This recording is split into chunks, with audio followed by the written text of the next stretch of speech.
Assalamualaikum warahmatullahi wabarakatuh. Saya Arjuna Dipa Pusara dari kelas 4B akan membuat video pembelajaran dengan materi teorema Pitagoras untuk menyelesaikan tugas media dan teknologi pembelajaran matematika.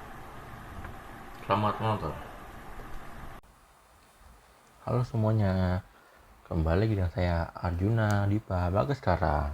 Jadi kemarin kan kita sudah membahas tentang pengertian teorema Pitagoras.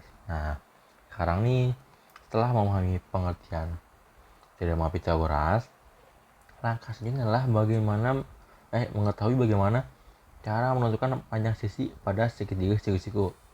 Nah, setelah segitiga siku jika diketahui dua sisi, maka sisi yang lain dapat ditentukan menggunakan rumus Pitagoras, yaitu A kuadrat ditambah B kuadrat sama dengan C kuadrat. Lalu untuk mencari sisi miring atau C-nya, kita menjumlahkan kuadrat kedua sisi siku-siku, kemudian hasilnya diakarkan. Proses ini digunakan karena sisi miring selalu merupakan sisi terpanjang dalam segitiga siku-siku. Sebaliknya, jika yang dicari adalah salah satu sisi siku-siku, maka kita perlu menggunakan kuadrat sisi miring dengan kuadrat sisi lainnya, kemudian diakarkan. Hal ini dilakukan karena kita memindahkan salah satu suku dalam rumus Pitagoras. Nah, jadi untuk mencari sisi miring nih, caranya nih, C sama dengan A kuadrat tambah akar dari A kuadrat tambah B kuadrat.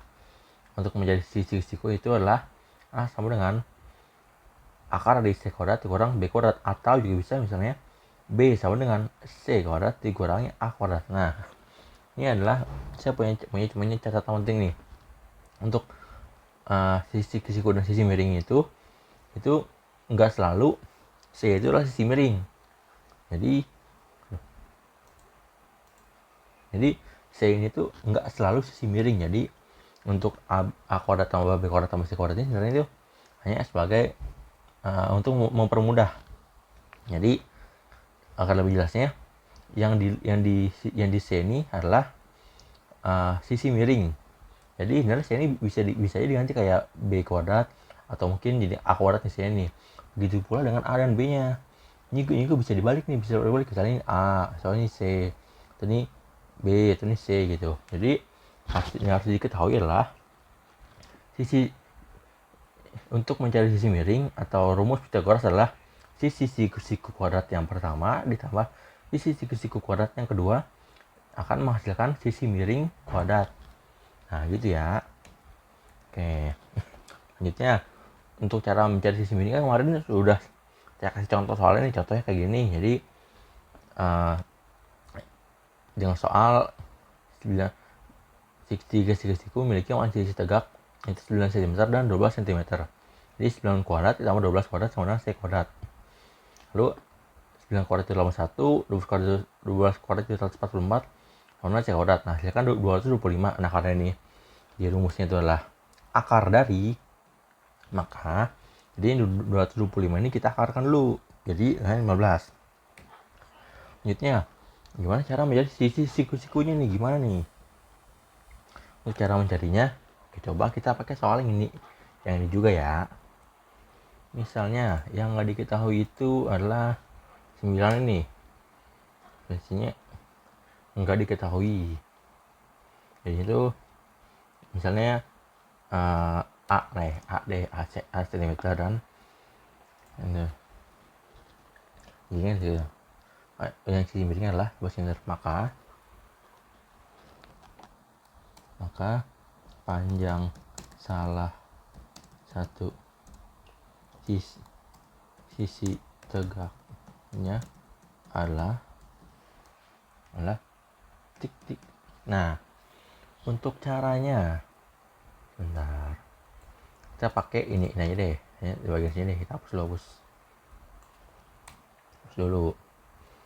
Ini kan caranya adalah, ini kan cari A nih, berarti A sama dengan, kadang-kadang aja gini aja ya, akar dari C pangkat 2 dikurang B pangkat 2 Nah, ini tuh cari sisi siku-sikunya.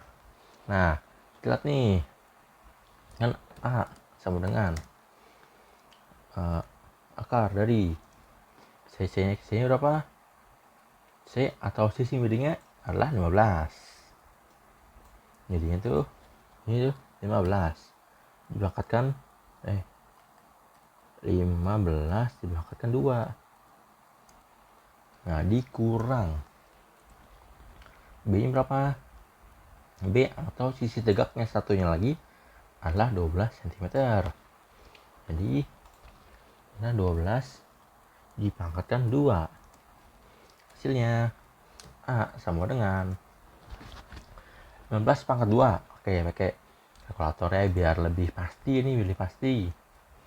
Kan 15 pangkat 2 itu kan sama dengan 15 dikali 15 atau 15-nya ada 15. Hasilnya adalah 275. Maka ini jadinya akar 225 dikurang kurang 12 kuadrat ya, 12 kuadrat. Jadi ingat kan 12 kuadrat itu berarti 12 dikali 12 atau 12-nya ada 12. Hasilnya 144. Nah, jadi ini 144. Hasilnya berapa ya? Nah, akar dari berapa ya? 25. Oke. 5 dikurangi 4. Hasilnya 1. Pasti belakang 1 nih. Kalau 2 dikurang 4 nggak bisa. Jadi 2 pinjam 1 ke depan jadi 12. 12 kurangi 4 itu hasilnya berapa? 8. Nah, iya. Lalu kan 2 kan udah pinjam 1 nih, jadi tinggal 1. 1 kurang 1 0. Hasilnya 81. Akar dari 81 adalah 9. 9. Nah, sama kayak soal sebelumnya kan. Jadinya tuh 9. Jadi sisinya adalah 9 cm. Tuh, oke.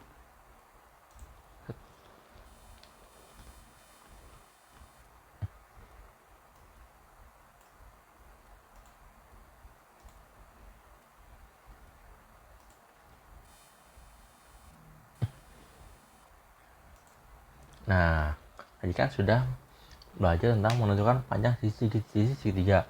Lanjutnya adalah triple Pythagoras. Nah, triple Pythagoras adalah 3 bilangan yang memenuhi persamaan teorema Pythagoras tanpa perlu menggunakan akar. Artinya, jika ketiga bilangan tersebut dimasukkan ke dalam rumus Pythagoras, hasilnya akan langsung sesuai. Contohnya paling sederhana. Triple Pythagoras yang paling sederhana itu adalah 3, 4, dan 5. Jadi sisi siku yang pertama adalah 3, sisi siku yang kedua adalah 4, dan sisi miringnya adalah 5. Kan kalau dihitung kan jadinya 3 pangkat 2 kan 9. 9 ditambah 4 pangkat 2 16. Dan sama 14 sama 16 dengan 25. 5 pangkat 2 sama 25. Jadinya sesuai kan. Selain itu, terdapat juga triple Pythagoras yang lain seperti 5, 12, dan 13, dan lalu 8, 15, dan 17. Nah, triple Pythagoras ini sangat membantu dalam menyelesaikan soal dengan cepat tanpa harus menghitung akar kuadrat. Nah, jadi ini misalnya kalian dapat soal nih, misalnya 3, 4, dan 5. Nah, kalian nggak usah mikir lagi nih. Itu sudah jelas pasti teorema Pythagoras atau 5, 12, dan 13. Itu pasti sudah pasti, jadi sudah pasti bahwasanya itulah triple Pythagoras. Oke, sekian video kali ini.